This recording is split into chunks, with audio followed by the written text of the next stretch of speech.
Hello and welcome back to Sea of Stars. We are at the campsite where we can talk to Teeks. Finally, I mean, I could have done this all along, but I just didn't know that it was the way to access it. So this is the way you access the stories out in the world map and basically set up camp and talk to Teeks. Yes, let us hear some stories. So, we've actually found 4 more stories since we've heard, like, the first one we got offered to us on a platter. Let's take them from the top.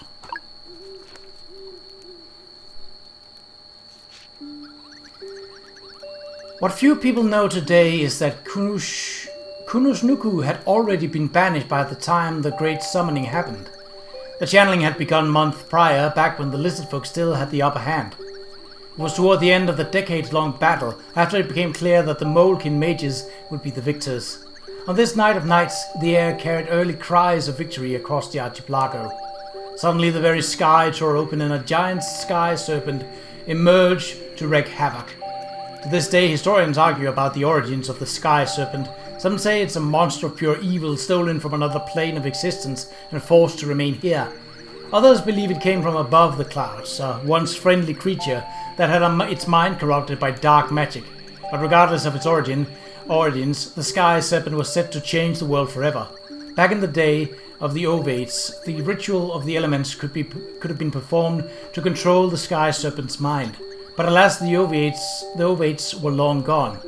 Earth magic being their only strength at hand, the Molekin elementalists devised a plan to contain the threat. By carving intricate wind tunnels straight into Zatol's mountain, they turned it into a giant musical instrument. Blowing through the mountain, the wind started playing a melody so pure it forced the sky serpent into slumber.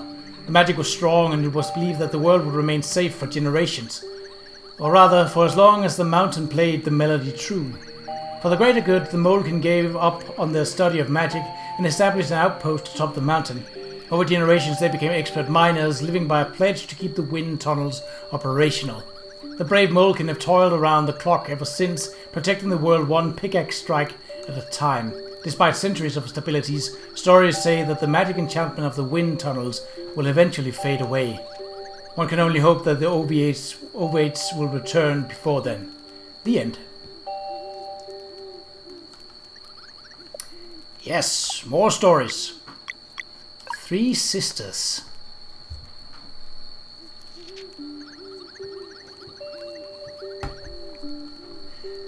It is said that whenever twins are born on solstice, fate itself flips a coin. Their innate magic would be either incredibly heightened or corrupted into something that ought to be contained for the greater good. For generations, many solstice warrior twins have accomplished great deeds, but despite their immense potential could never ascend into guardian gods. For ascension requires one of the winter and one of the summer, but kindred souls are not meant to be part to part for eternity.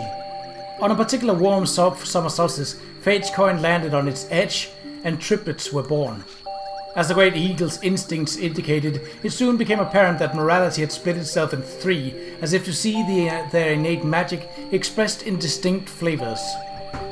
Because their actions would inevitably drive them far away from one another, they were given annoyingly similar names: Muyara, Yomara, and Romaya. Oh, the necromancer was a solstice warrior. That kinda makes sense. Muyara was flown to Mooncradle, where she became a formidable solstice warrior and Zenith Academy's headmistress. Ever the stalwart protector, Muyara gave her life while leading the charge against the Dweller of Strife. Yomara was the neutral one, better known as the crone of Songshroom Marsh.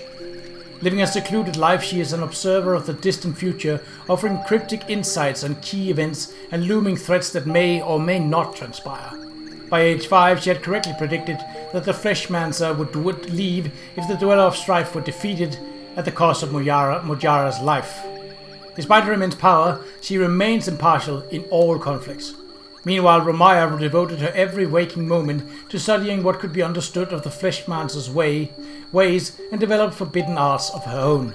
Through her understanding of blood magic, she became the first necromancer and devised a way to trap souls within objects.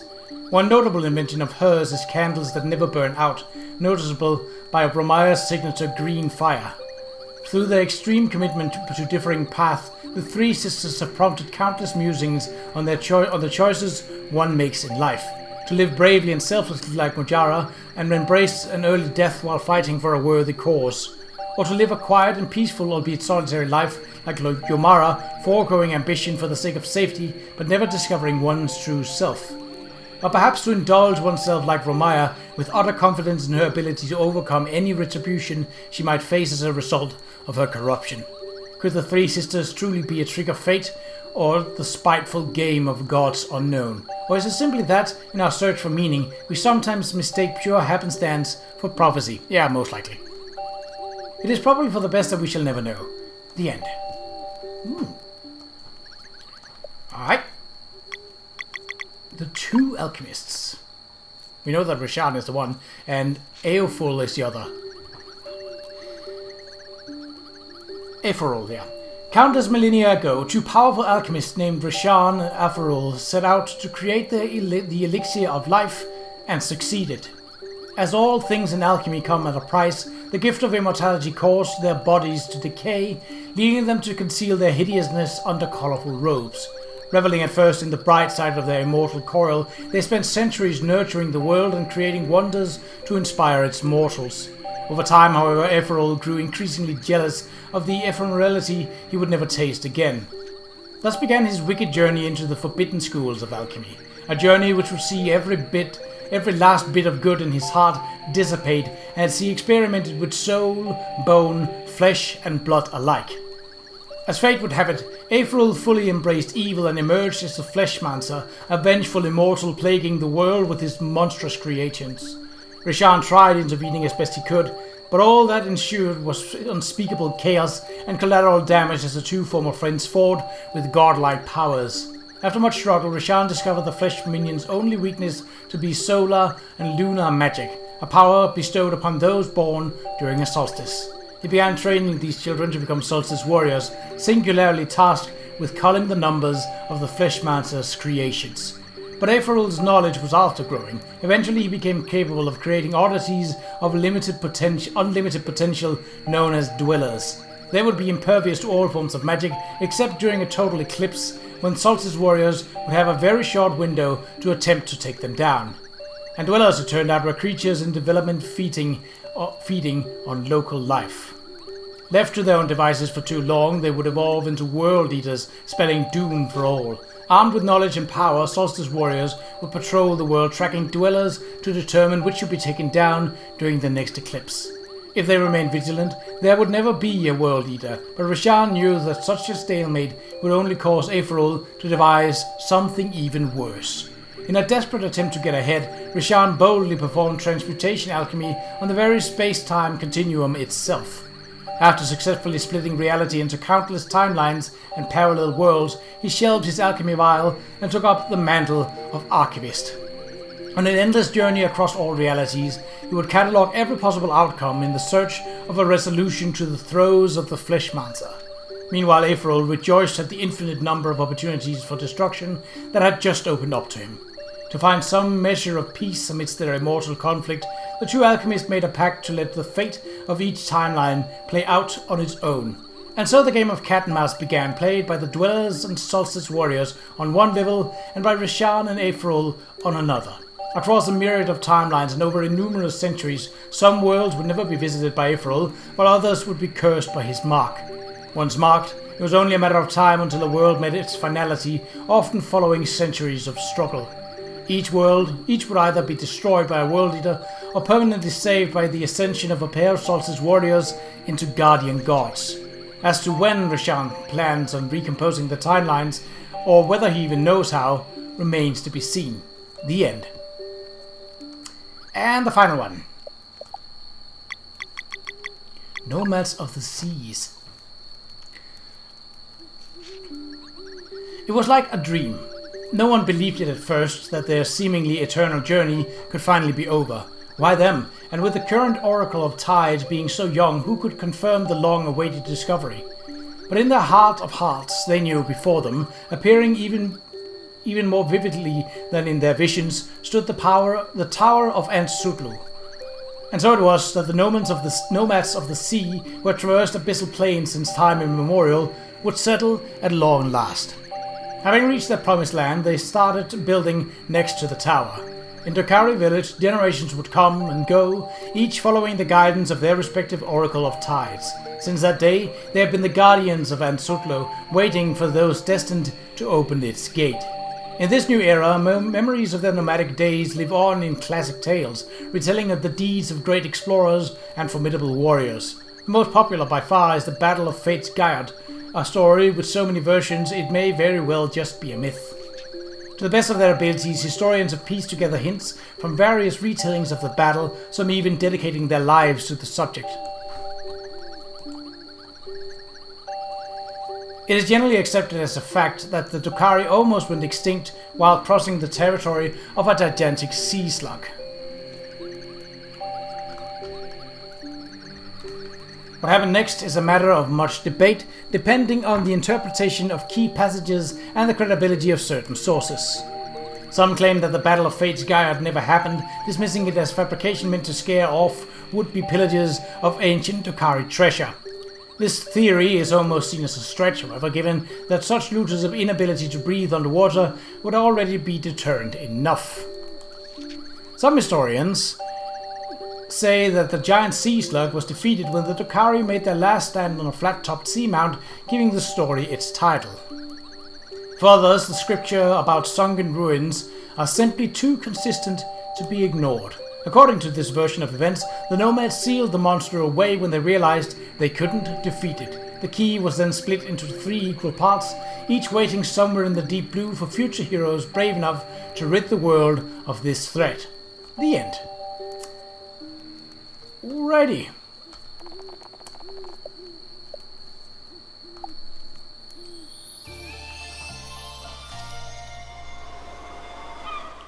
Alright. So this is the way we are supposed to go. Songshroom Marsh, where there supposedly is a neutral bamboo creek. Okay, we don't know anything about that. Fishing. Get ready for frustration. Hey.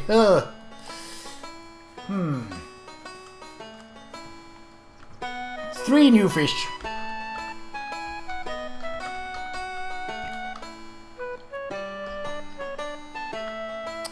Okay. Is there anything else? Let's just go and check before. So there's crabs, some sort of eel or elongated fish, and starfish. Okay. Well, neither of those sound like they would be trouble, but, well, you never know.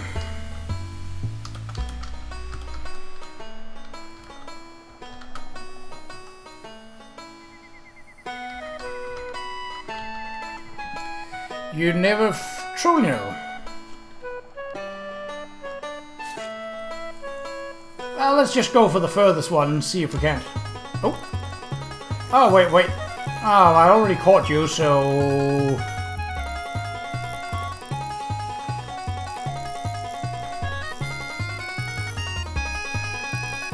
Well, I might as well. Get some practice in.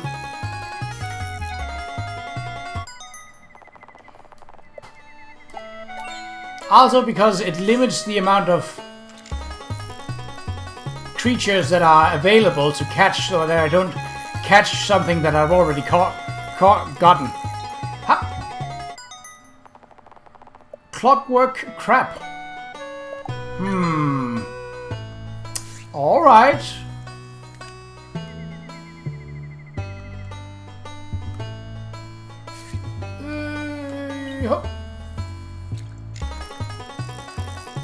Oh, another piranha.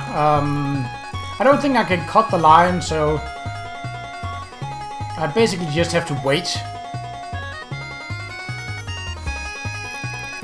Or I'd have to catch it.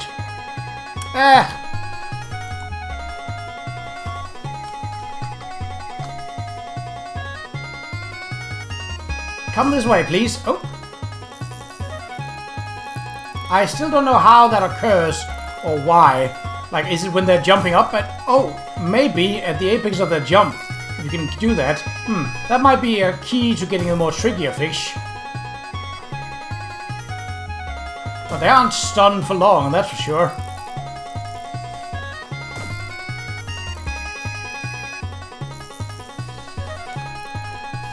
Oh. Come on. Oh, you have got to... Right. Up.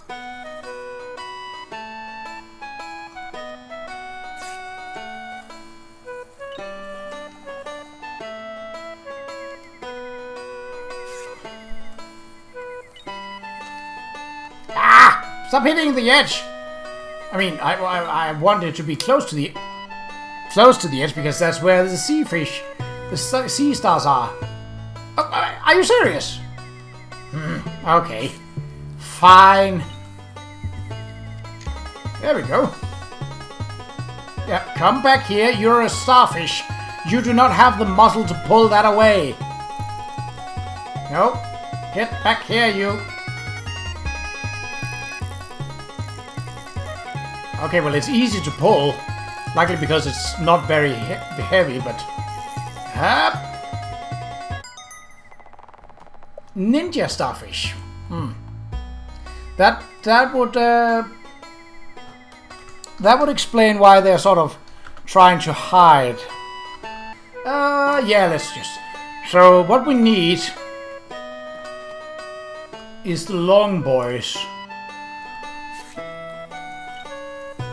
Not the crab, no. Come on. I mean, I'll take it, because if nothing else... Come on. Yeah, you're not a jumper because you're a crab.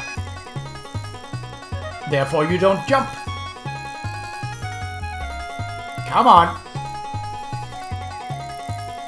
Get reeled in, you.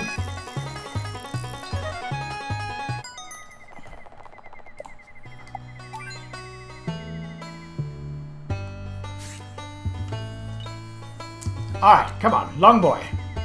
Alright, bit of a... Come on, yes.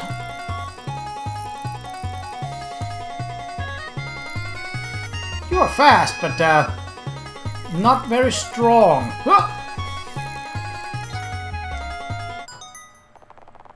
Swordfish, sure. Well, we caught all the fish there was to catch. And it doesn't seem like there is any kind of hidden treasures.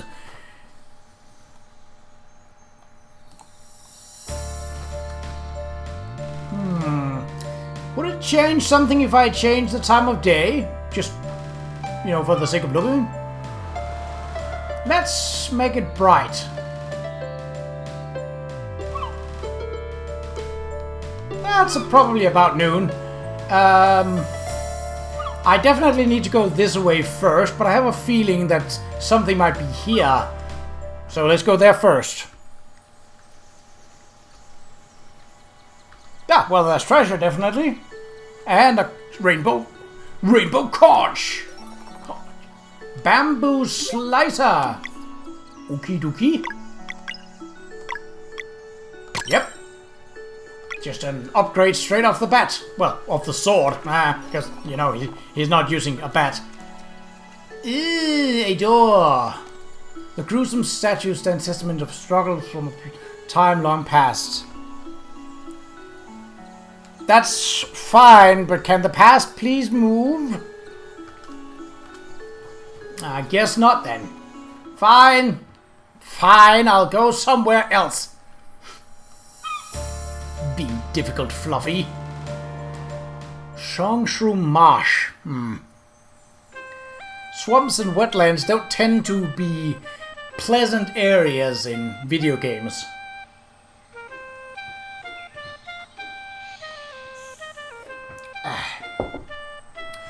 Okie dokie. Of course I'm gonna yoink these peppers. Marsh peppers.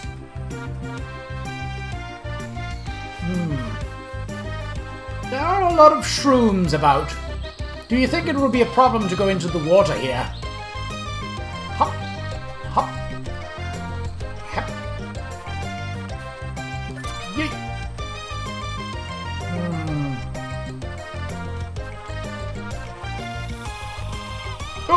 Creatures! Bonk! Okay. What are you? Fun toys? Oh, that was not what I intended to hit, but alright.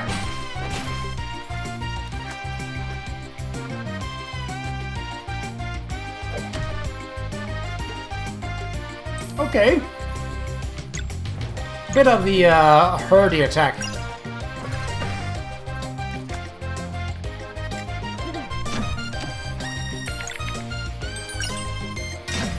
Nope. You do not get to do that.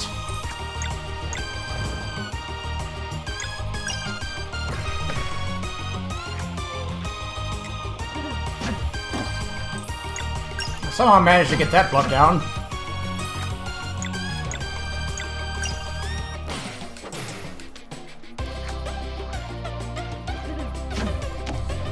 Didn't get that one though. But Gal's both physical and magical defense is so high that he basically takes as much damage as if he had blocked successfully. Obviously, had he blocked successfully, he would have taken less damage, but I'm in an area where I'm not supposed to be, aren't I?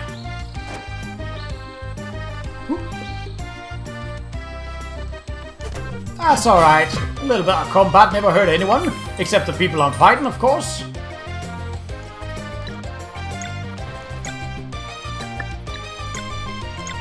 Interrupted!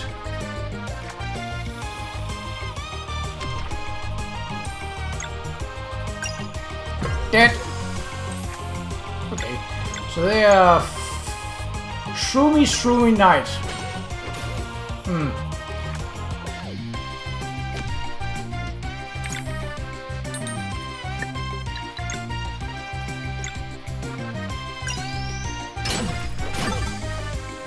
Interrupted! And dead.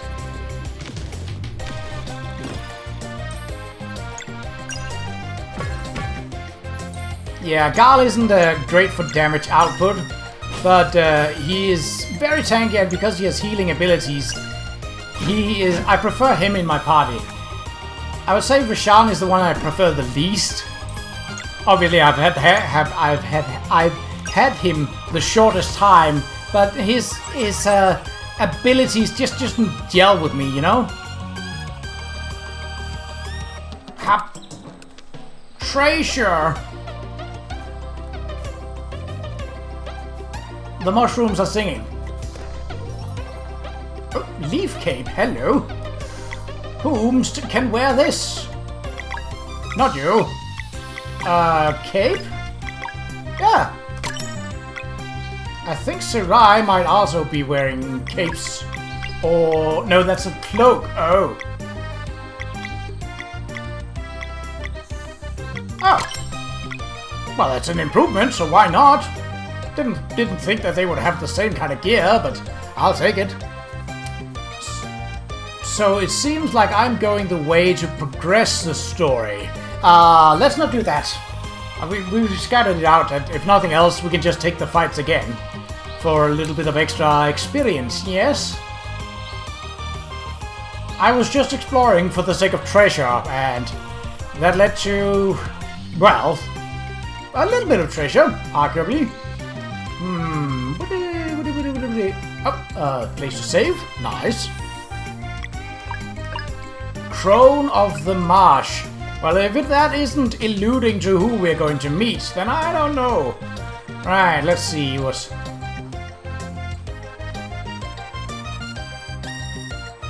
oh! Oh, wait, there's some mushrooms. I was about to say...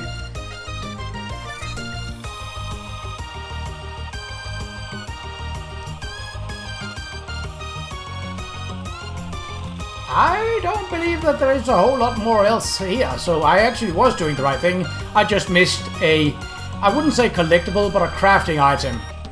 That's okay. We've not gotten far into this area yet, so it's not like it's a big trip. And besides, I would have done it anyway.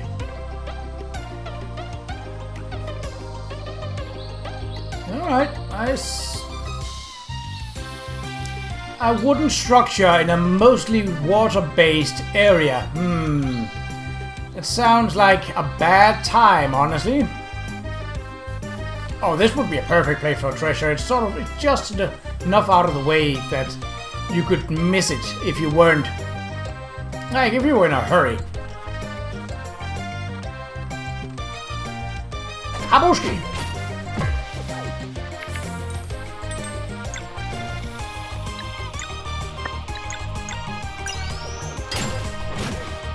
$99! Okay, so the difference between that attack being blocked and not by Sail is 5 hit points. So that's a reduction of 20% of 25%. That's not bad.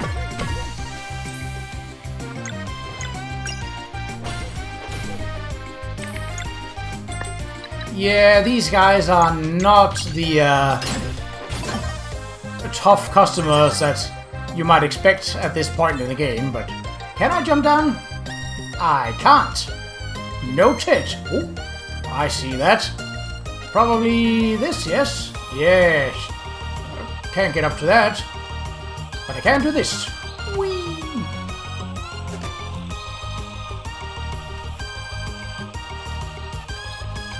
This looks like a weird version of Ultimate...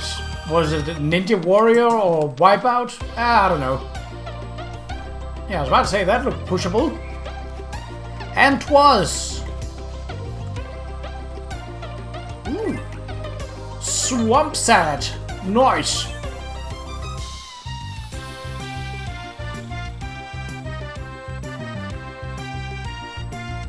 How are we for time? Oh, doing okay.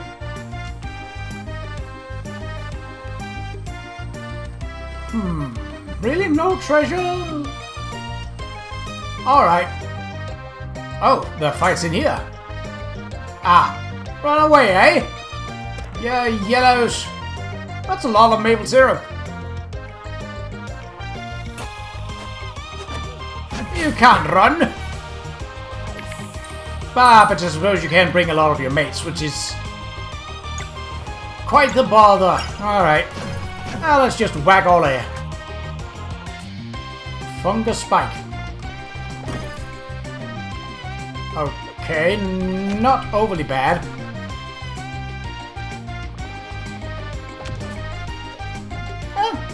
A little more deadly, but not much. You can go over here. Not the most damage, but... Now that I have you in the same place, it's time to put the flame on your face. Pow! Death! And a little bit of healing, too.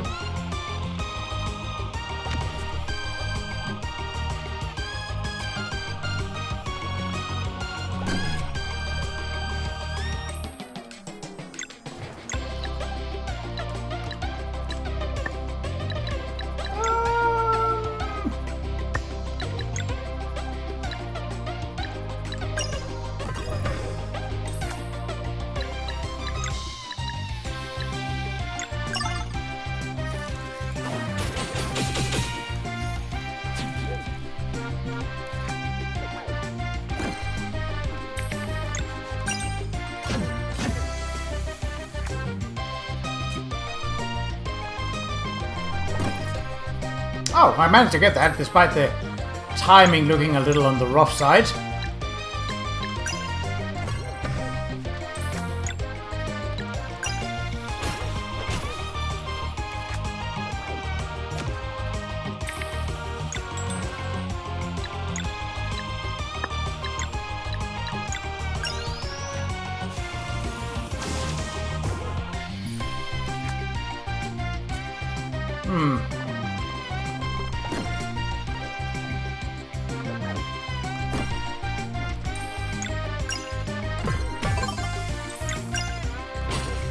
And death. Oh!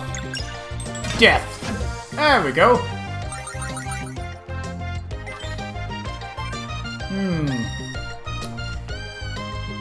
Well, for the sake of